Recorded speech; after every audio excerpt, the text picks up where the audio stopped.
Like, if you want to stay married, we need to like figure this out. And I'm like, okay, what was that awareness for you? And then like, what did you do to deal with that? Aaron cannot get into my stuff. He's not supposed to be in any of the admin stuff. For us, it's like a joy. When I say like, oh, I really love systems, they're always like, oh, I hate systems. They're the worst.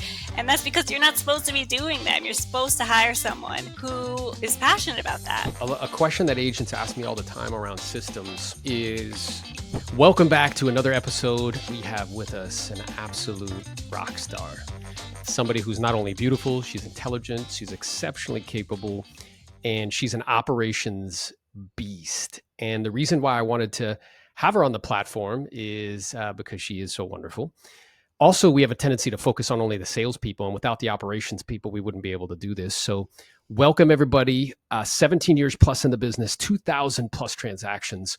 My wonderful wife, the Miss Carla Novello. Appreciate you being with us, babe. Thanks for having me, babe. Yeah, anytime. You know what I mean? So I appreciate you taking the time. I know your time's really valuable because you do a lot of things, not only in the business, but with family. And I thought it was really important to, really look at the perspective of operations, because my experience has been, and which I've told people forever, is that you have been in many ways like the secret weapon, and that you're the equivalent of me in sales, just in operations. And, it was just me and you doing 100 deals and you were doing all the operations side. So I guess first, let's talk about like your journey into real estate, how you happened to get started in real estate.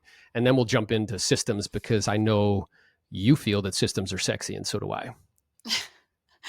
Yeah, well, I graduated from UF with a degree in public relations. I really had no idea what I wanted to do with it. So when I graduated, I took a job at the Princeton Review, which is like a test preparation company, and they offered me an amazing salary of $18,000, which I mean, at the time, it did pay all of our bills. So when you started selling real estate right off the bat, you were turning and burning some deals. It was the height of the market, and you really needed some help because the sales part doesn't really work if there's no one to service them. So I decided just to come and help. I thought maybe for a year or two, and then I'd go, back to my field. So long story short, we've been working together for over 15 years, and it's been amazing. Yeah, it's awesome. And, what's interesting is that, the tendency for a lot of folks, when they get into real estate, is to not even think about the operation side. They spend all of their time focused on generating income, which is cool. I help a lot of people, learn how to do that. Yet without the operations, I see that it creates like stagnation. So talk a little bit about, why systems are so important, and talk a little bit about what you saw, like when you jumped in and started to help me, like immediately, what were some of the systems that you started to put into place? All right. Well, I like to think of systems helping with three S's. So they help you get more sales, they help you to simplify, so that takes away mistakes, and they help you to scale it. So once you have good systems, you can teach other people to do the same things. And really, one of the biggest mistakes that I think we made at the beginning was that I was trying to do everything and I was just spread too thin. And I think if we would have hired sooner, we would have grown a lot faster. So I think some of the things that really require someone with specialized knowledge is the transaction coordinator, because they know a lot about lending, they have to know a lot about title, they have to have a really thick skin, and they have to be available all the time, which I wasn't at the time. Also showings, like a showing service that actually does the showings for you, because nobody is available 24/7 and you don't want to get in the way of a showing. It needs to be easy to show a property. Also, photography. A photographer is going to take way better pictures than you are on your phone. So that was another big thing that we delegated. Yeah, well, the other is like listing coordination. Yes, inputting the listings. I mean, we have this notion that we are going to do it better than someone else is, But the reality is most of these things are really easily trainable if you just document them. It's really easy to show someone else, and it is so valuable because our time is our greatest asset. Yeah, 100%. So, you alluded to the fact that, you know, I remember like kind of from a training perspective, it was more like, this listing needs to be inputted, like go figure that out. And I remember Yeah. being in a tiny room with you. It was maybe like 100 square feet. There was no like windows, and my back would be to you, and I'd be prospecting, and you would be behind me, like trying to figure out how to input listings and all that stuff. So, um, as far as like those systems are concerned, you mentioned that you were trying to do them all yourself, which brings up two things for me. One is that agents try to do that while simultaneously trying to like list and sell property, which is virtually impossible. And then you like at that time you were the system. So for people that are listening, they need to understand that like you were doing transaction coordination, scheduling showings, taking pictures, putting lock boxes out, putting signs out, like listing. You were doing all of that. Is that right? Yeah, and answering the phone. So after I would be out on the field, I would have to come back to the office and there'd be 20 messages on agents asking me like, what are the HOA dues? And stuff that's not even important. So yeah, I was doing a lot. Yeah, you're doing all of that. And that was in many ways like a superpower. It's what allowed us to go from 0 to 105 years because we clearly separated those two pieces, and we had two people that were very capable in those two areas. So we could just I could focus on PLAN, prospect, lead, follow up, go on appointments, negotiate deals, and you're like this beast as far as systems are concerned, and we were able to do that. And then what I'm aware of is we also began to hit a ceiling because what happened, as you were describing that, it made me reflect on it, is that me and you can only do so much as an individual. So you began to notice, even though you're super capable and you could do all of those jobs that people try to separate and have a bunch of people do, you were doing them all yourself. But around like 100 transactions, I remember you looked at me and you were like, babe, like, if you want to stay married, we need to like figure this out. And I'm like, okay. So Yeah. like, what was that awareness for you? And then like, what did you do to deal with that? Well, the awareness was that it sucked. Like it's not fun. It leads to burnout. Because one person's not going to be able to do all those jobs well. So then you start to see all the cracks. You start to hear the complaints. Oh, you didn't get back to me soon enough. Oh, I need this. You're just spread really thin. So I think, I mean, it also coincided with the birth of our first child. It's like once that happened, I was like, okay, this is the sign. We need to delegate. And that's when we got our transaction coordinator. And she's been with us for 12 years now. And that was a huge difference. Just that. I mean, she does it 10 times better than I could have ever done it. Yeah, and it's interesting because it came in stages, right? I think part of that was that initial bootstrap stage where like we weren't kind of paying anybody to do stuff. It was just me and you, and we kept it real lean and mean.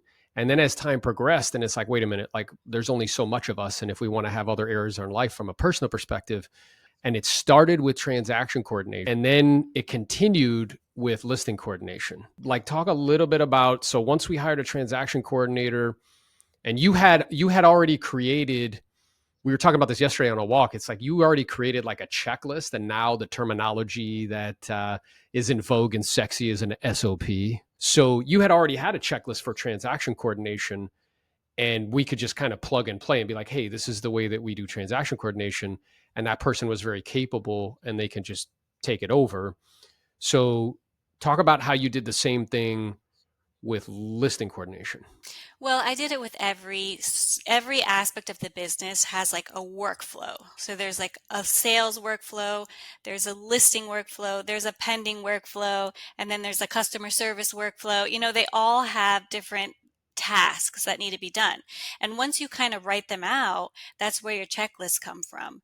And you can kind of assign each one to a person and give that person that checklist. So that's basically what I did with the listing coordinator is she came into the office and I told her all of the things that are, part of this role. And she honestly made the checklist better because she's a capable person. And that's one of the main things of delegating is to make sure that you have a capable person that can take it and make it better.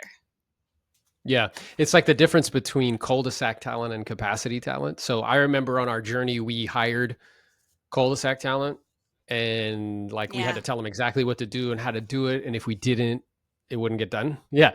And those people lasted a very short amount of time.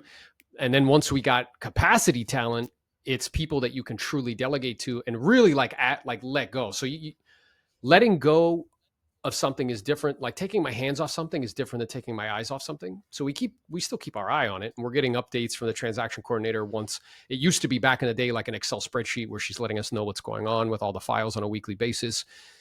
But we took our hands off it, but not our eyes off of it. So we're still paying attention to it.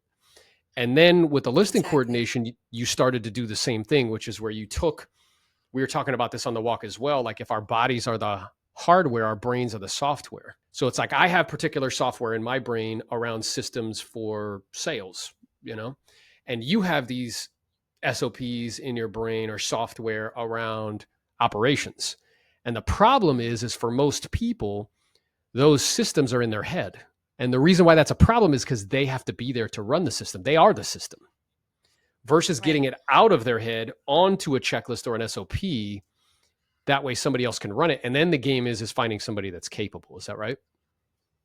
Correct. And really, the Yeah. whole point of a system is to keep the salesperson in there prospecting, lead follow up, going on appointments, negotiating. That was drilled into my head from the beginning. Like, Aaron cannot get into my stuff. He's not supposed to be in any of the admin stuff.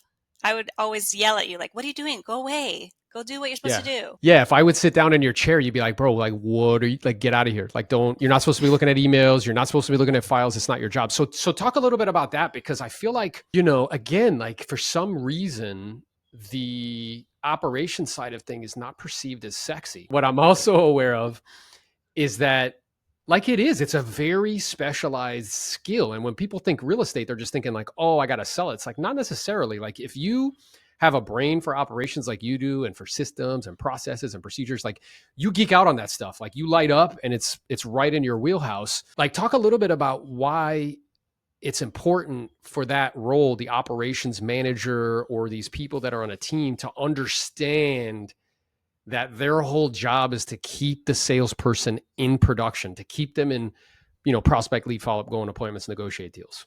Yeah, well, I think most salespeople are not really well equipped to be good at systems. And there's really no point in getting more and more and more sales if you can't service them because your customers are going to be angry. They're going to give you bad reviews. They're not going to give you referrals.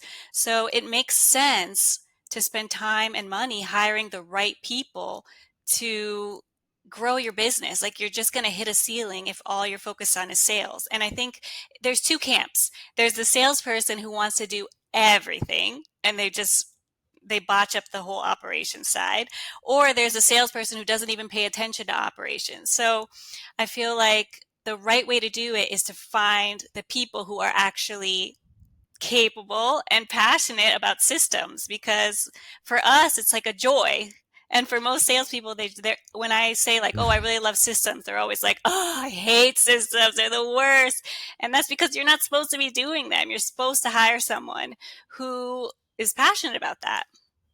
Yeah, that's awesome. It's funny because it makes me think about one of the coaching clients where you guys are reading a book and it's about systems. It's called Traction.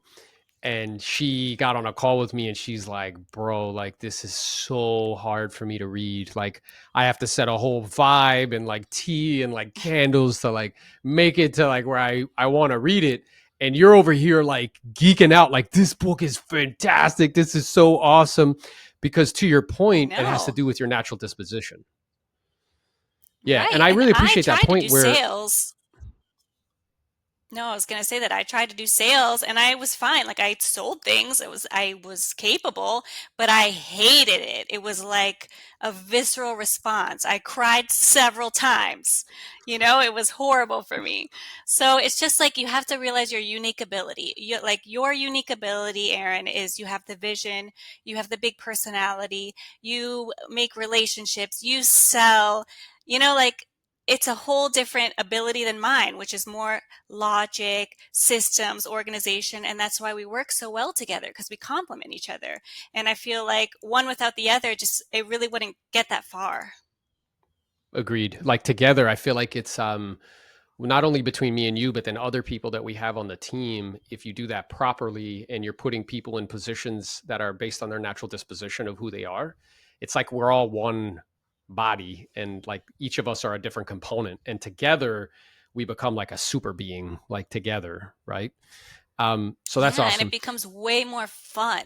I mean, when it was just me and you, it wasn't as fun. Now we have all these other personalities who really thrive in what they're doing. Instead of me trying to jam myself into a role, we have people who actually love that role, and it just becomes fun when we're all kind of going in the same direction. So as far as like a question that agents ask me all the time around systems is, let's say, because there's different systems that are required for different levels. So if you were to lay out like a roadmap for someone between like, and we'll go through like different stages in terms of their evolution as far as units and volume and things of that nature. But if you were to lay out a roadmap for someone doing like 0 to 20 deals, what would you say like the systems that they really have to focus on are? Well, I think the no-brainers are the transaction coordinator, because you literally pay per deal. So it's not like a big out-of-pocket expense, but it allows you to put something under contract and just kind of forget about it. Like, you should not be having to babysit the TC. If you're babysitting that person, you need to find a new one, because they need to be able to just hold their own. The other thing is showings, like a showing service. I mentioned it before. If you're spending time trying to coordinate showings, like, how are you getting sales? I mean, prospecting, as you know, and getting sales is a full-time job. Those two things I feel like are not high cost, and they get back so much in time. And I guess also answering the phones. I was going to say, not to have your cell phone in MLS, because that is also just a time waster. Like, you're going to be constantly answering phones and you're not going to get anything else done. Yeah, that's super good information. So 0 to 20 transaction coordinator, a showing service where you're not the one that's setting, it's kind of scheduling showing appointments and things of that nature. And then getting your number off of things. So cell phone number out of MLS, cell phone number off yard signs. You have a separate number, whether you use call rail or something like that, where you can route that number and people can leave a message and then you can check it at your own. I think part of the mentality too, and I'm curious to see your thoughts, that keeps people from investing in their business is that 65% of Americans live paycheck to paycheck. So if you come from that environment, you've got this like DIY mentality, like I need to keep every single penny. And this idea that like I have to keep the whole pie, where what's interesting is that the richest people on planet Earth, they don't own 100% of their businesses. So like Bezos only owns 10% of Amazon, and Elon Musk only owns 20% or 17% of Tesla and SpaceX. So each one of these things you mentioned, a transaction coordinator, that costs money, a showing service or a showing thing that costs money, right? And maybe paying for like a call rare or something like that, that costs money. At the same time, our experience has been is when you share the pie gets bigger. And that's something that's like counterintuitive for a lot of people, right? Where they resist sharing any of the pie, but then basically what you're doing is you're limiting to your pie to a particular size. Would Right. you You're agree going with to that? cap out. Yeah, that's awesome. So then, okay, so then let's say from 20 to 50. Because I remember we did jumps, like we went from 17 to 50 and then 50 to 75 and then 89 to 100. So from 20 to 50 as the systems guru, what would you say? Let's say somebody has transaction coordination, they have showing service, they have a phone, routing phones and stuff. What would be the next kind of system or process or hire that they should implement? Well, I think an administrative assistant to answer the phone is another thing that people need to consider, because it's not always the best customer service to wait till the end of the day to have 20 messages and then get back to all of them. So I think that would be really good. And the administrative assistant can really streamline a lot of things. So you can set up a system that's automatic. So when this happens, you send out this email. When this you can teach them how the flow works, and they can make it a lot easier. And you can also use them to send, documents to get signed or follow up on appointments, confirm appointments for you. I mean, there's so many things that that person can take off your plate. Awesome. And I agree with that 100%. And then for people who always ask me, does that person have to be like in the physical form, like, directly sitting next to you, or can it be a VA, a virtual assistant? It, I would say it could definitely be a VA. Ours happens to work 5 minutes away from us, but she's in her house while we're in our house. So, I mean, we could definitely do it with a VA. As long as they have the capability to answer phones, then it's fine. And they have computer and internet access for sure. Yeah, it's less expensive. And going back to your point previously about like if you have systems in place and it's documented on what happens and when it happens, then it's just plug and play. They just have to, and to your point, we really use the executive administrative assistant in many ways. Um, it's like your assistant because you're like the operations manager and you oversee all Right. operations. So she answers phones, but she also is your assistant if you ask her to do stuff like she does it, sort of thing. So okay, and then let's say to go from 50 to 100. What do you think the next system, the next process, the next person? I think definitely having someone who's a customer service specialist, so someone who can develop the CRM, a customer relation management software. So getting a really good database, and that person keeps in touch with the customers and maybe sends them gifts when the property closes and organizes all of that. I think that was a piece that took us a long time to add, but now that we have that person, it's like, wow, why did we wait so long? So that's definitely an addition. And I think now in the times that we're in, like a marketing or social media person also could be something to invest in because attention equals money. I mean, that's how a lot of people are getting sales or just putting their, increasing their brand awareness. Yeah, I love that. So then what I wrote down here is like, and I think you're spot on there. So from 50 to 100, having like a client care coordinator, which is what Yeah. we call that individual. And also starting to really dial in the CRM because to your point, we took an embarrassingly long period of time to like really dial that in. And it's just becoming increasingly important where I think in the past, it was perhaps easier to get away with not doing that. As technology has changed, consumers' expectations and speed is exceptionally important. Technology allows you to move with speed, and without it, I don't think you'll be able to continue to compete. And with so many options that are at people's disposal, relationships become increasingly important, and your ability to deliver high level service, not just get it sold. Because I think in the past, my philosophy was like, hey, we helped you sell it. We got you a good price. We did it quickly and efficiently. Like, you're welcome. And what I'm Right. aware of is that leads to satisfied clients, but it doesn't lead to raving fans. And satisfied clients leave and raving fans don't. So by having that person in place, and so would you say that that client care coordinator would need to be like tech savvy? Yes, 100%. I mean, Yeah. everyone on your team needs to be a little tech savvy.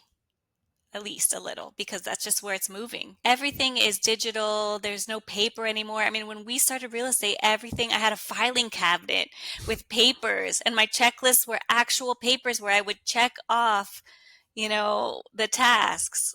We've come such a long way. Like, there was no electronic signatures back then. There was nothing. So the way that the business is now, like if you don't have any technology, technological knowledge, you're going to fall behind. Yeah, like period, end of story. And one of the things that is interesting is that with a lot of the people that I work with from a coaching capacity, that's really what we're helping them with is helping them to change their mental map around tech, helping them to integrate it more into their business. And it's in addition to the proactive and aggressive like prospecting and stuff. But without that other piece, to your point, I think you'll continue to fall behind. And I guess I'm wondering because I'm aware that we also had a conversation, and you mentioned it now, about systems and them evolving from like like paper to tech. And with SOPs, like now what we're doing is shooting videos to document and screenshots. So can you talk a little bit about that and why that's important? Yeah, I mean, a pro tip in systems is to document them so that when someone else joins the team, you literally just be like, watch these videos that we made on it. It just really decreases the training time. And with technology now, I mean, I use the bomb video screen recorder. It's so easy. You just press record and it will record your screen while you're doing something, and it records your voice over it. And I've shown people how to do paperwork on it. I've shown people how to use DocuSign on it. I mean, it's just a great tool. And I think that not only having checklists, but also having video of how you do things it's great when you're hiring. Yeah. And I think you're absolutely right as far as onboarding, because it not only does it help with your ability to be able to plug and play with staff, because you will have like a natural churn. I mean, we don't have that much churn because I think we treat people fairly and Because we're are awesome. easy to work with. Yeah, because we're awesome and we don't micromanage people. But there's just going to be a churn, and without having documented systems in general, then I'm like I just have to spend a lot of time training people, and as a result, I think people have a tendency to settle for admin staff because they don't want to fire them and start over. Really, if there's somebody who's slowing you down, like they're really slowing everything down, right? Right. So I think that makes sense. And then if you add on to it, the way I've described it to people, it's like, well, what's the largest search engine in the world? And they're like, it's Google. I'm like, all right, what's the second largest search engine in the world?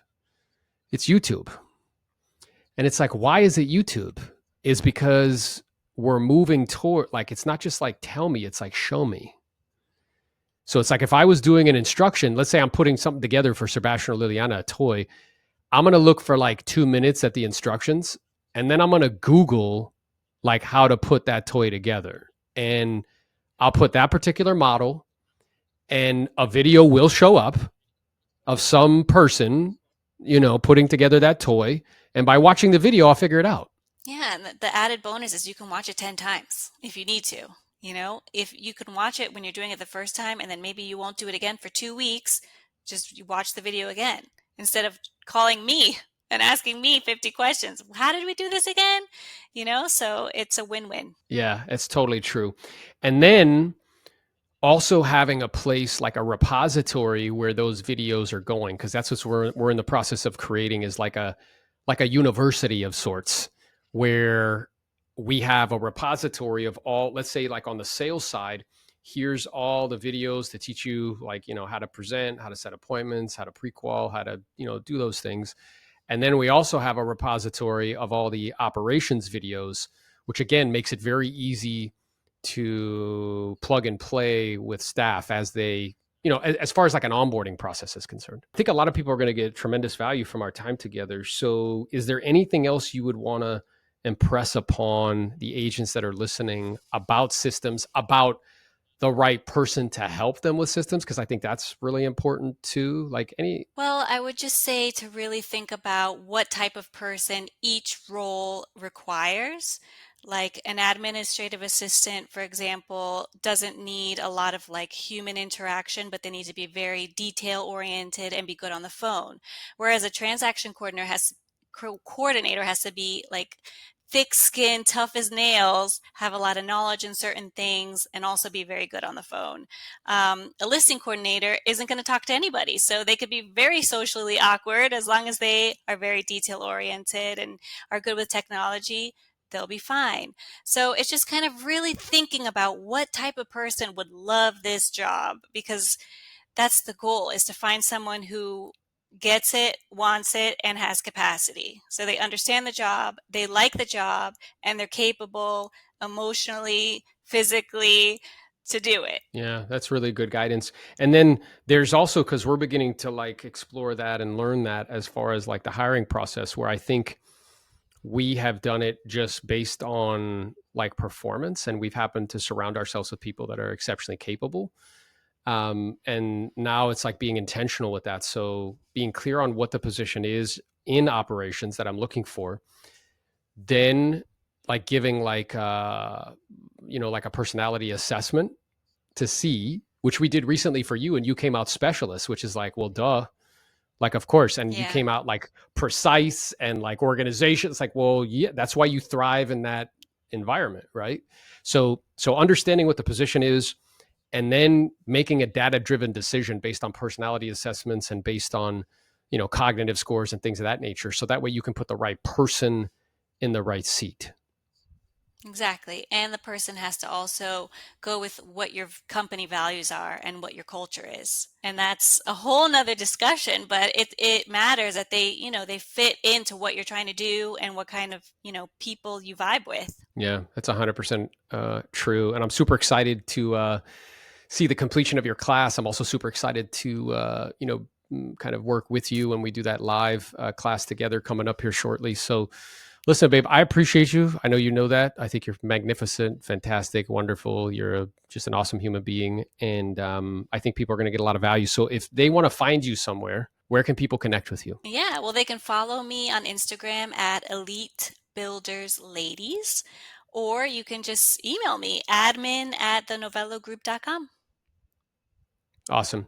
Appreciate you, babe. You're the best. Love you. Love you too. You're the Yeah. best. Yeah. Let's make it great. Look forward to doing this more often. I'll talk to you soon.